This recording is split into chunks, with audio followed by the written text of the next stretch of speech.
Welcome to my channel, Brain Tech. After watching, do well to subscribe to our channel. Today, I want to show you how to crop an image using your Android phone. To begin, search for where the image is. For example, I can go to my own on gallery.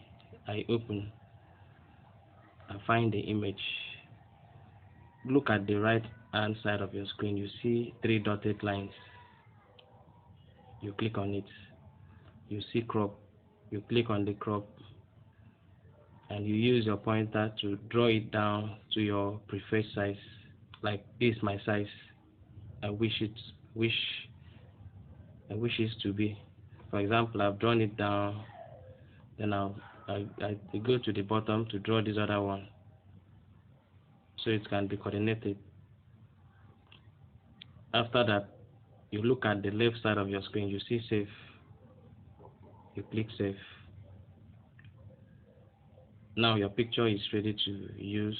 You use it without somebody knowing that it was cropped. If it was not clear, I think I need to use another photo to show you so it can get clearer.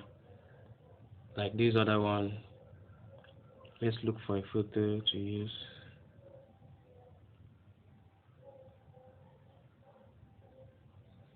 We go here. Look at the right hand side as I said earlier. Look at the three dotted lines and click on it. Click on the crop. You draw it down to resize. Draw this up to equally resize. And then after that you click save. Now your photo is ready. Do well to subscribe to our channel for more videos. Thank you for watching.